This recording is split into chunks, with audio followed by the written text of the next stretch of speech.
David Collings, May 30, 2018. There are certain popular talent theories that have now been debunked by further research. Abstract. I aim to dispel 3 myths about talent management based on emerging research in the area. Firstly, I explore the nature of performance in contemporary organizations and show that many continue to operate with a flawed understanding of the distribution of performance between individuals. Second key question concerns the transferability of performance when a high performer moves from one business to another. Finally, I challenge the traditional assumption of employee attrition as a zero-sum game and call for a greater focus on alumni networks in consideration of rehires. What's new? Talent management has become a key focus for HR leaders globally. Arguably, it has also given people issues more traction in the C-suite as leaders appear to have bought into its potential strategic nature. However, in many ways talent management has failed to live up to the hype it has generated, leading to skepticism among practitioners and academics alike. This is reflected in surveys such as PwC's CEO Pulse, which consistently identifies lack of critical skills as a key constraint on the growth prospects of businesses globally. A recent Mercer survey found that more than 80% of organizations feel that their talent management programs and practices need a complete overhaul. It appears that talent management is yet to reach a level of maturity where it can truly deliver sustainable performance benefits in many organizations. Key findings. Myth 1. Performance is normally distributed. On the back of McKinsey's best-selling volume, The War for Talent, and high-profile advocates such as former chairman and CEO at GE Jack Welch, a fundamental assumption about talent management when it first emerged was the idea that performance is normally distributed across employees.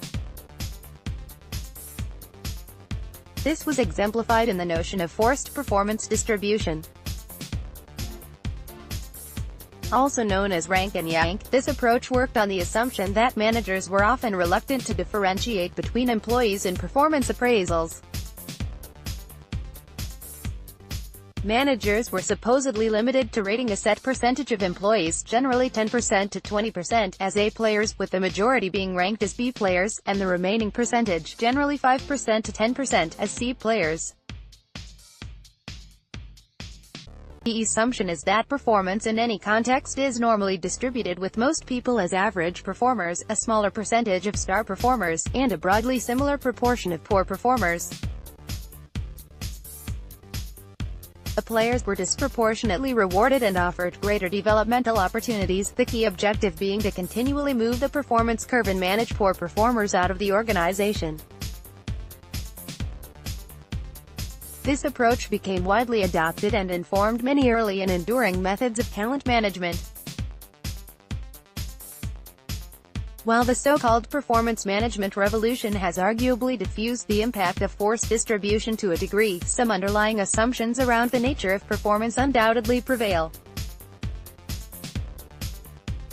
However, more recent research challenges the idea of a normal distribution of performance. These studies suggest that a key group, approximately 20% of employees, deliver the vast majority of organizational performance, as much as 80%.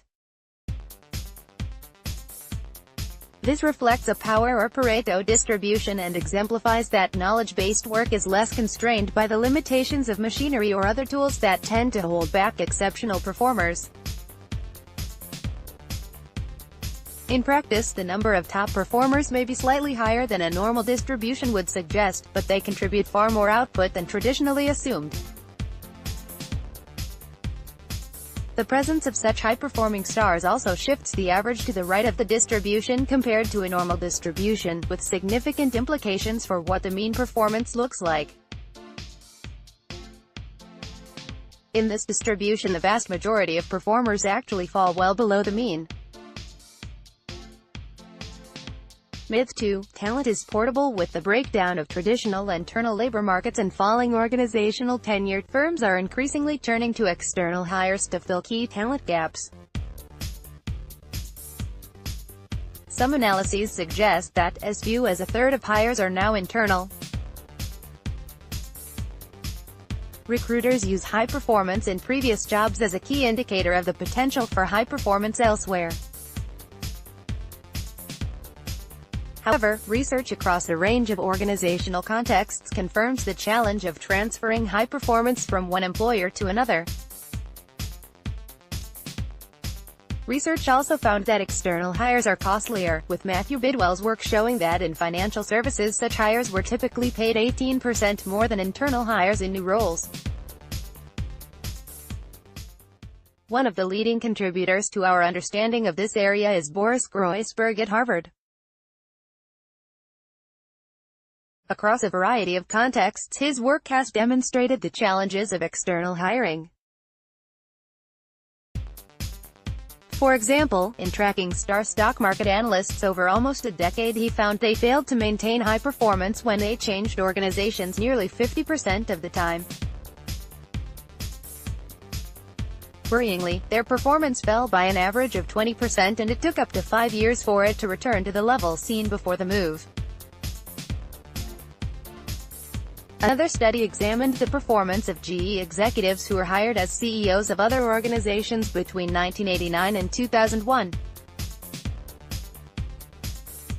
This study, focused on 20 such moves, found that hiring a former GE executive as a CEO had a positive impact on the share price in all instances. However, very different stories emerged thereafter. When the systems and culture of the new organization were similar to those of GE, the returns were positive, outperforming the market by about 14%. But when the systems and culture of the new organization differed from those of GE, and the skill sets of the executives were mismatched, the returns were significantly negative, more than 40% below the market. Such results have broadly been replicated in other studies looking at external hiring in financial services and CEO successions more broadly. The main implication of this stream of research is that context is fundamental to high performance. Even work looking at the same employee doing the same task in different contexts points to different outcomes based on the context. This reflects the importance of firm-specific knowledge, social capital, internal networks, and a firm's resources in delivering high performance. In the case of stock market analysts, this could be things like company reputation, sophisticated computing capability, the quality of research, marketing teams supporting the high performer, and so on. Myth 3. Talent turnover is always negative. One of the most hotly tracked talent metrics is employee attrition. Usually based on a single figure, the objective of most organizations is to keep this number as low as possible. However, this is in many ways a futile exercise, and our experience shows that businesses are re-evaluating their approaches to managing attrition. There is little doubt that average employee tenure is falling. While the UK does not collect official data on this, estimates of average tenure suggest about 5 years. This has led one leading commentator to declare, "The war for talent is over, talent has won." Re-evaluating attrition requires a more nuanced understanding of turnover. Key questions include, who is leaving and where are they going? In relation to the former, retention by performance level, variations across functions, or peaks associated with particular leaders provide key insights. Similarly, leavers from areas of the business that are contracting are potentially less of a concern than critical areas. Organizations should invest greater resources into retaining higher performers. A second key consideration is where the leavers are going. Deepak Samaya and Ian Williamson's work provides some fascinating insights on this question. They show that some leavers join what they term co-operators, potential clients or partners. Clearly, when these employees leave, they take their expertise with them, meaning a loss for their former employer. However, if their departure is managed effectively, they may retain their links with old colleagues. This may lead to these individuals remaining positive advocates for the firm, providing insights to former colleagues on key trends, or potential business relationships with the new company down the line.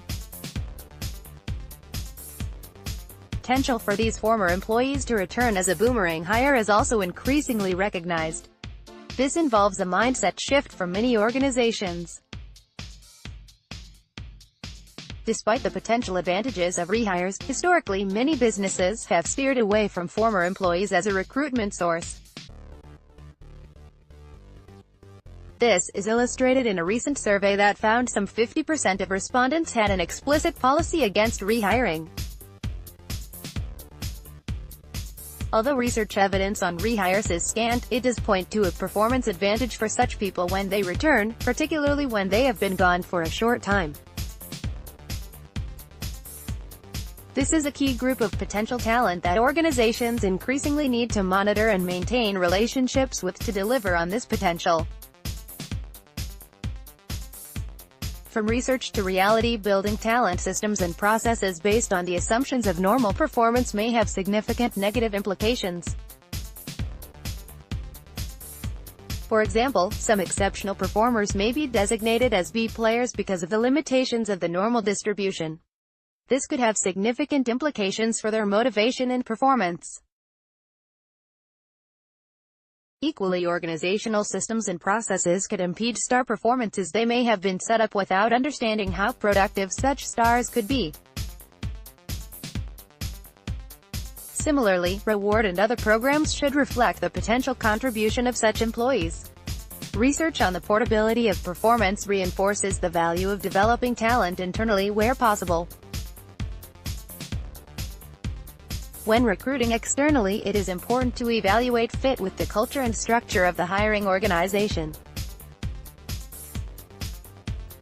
Businesses are increasingly identifying pipeline employers where there is an established track record of sourcing effective hires owing to such similarities. In reconsidering the nature of employee attrition, organizations should carefully monitor turnover in terms of performance levels, difficulty of replacement, and destination employer. If employees leave to join a co-operator, there may be significant merit in maintaining relationships with those individuals. Several consulting firms make major investments in alumni networks with the express aim of maintaining links and building potential working relationships with other firms.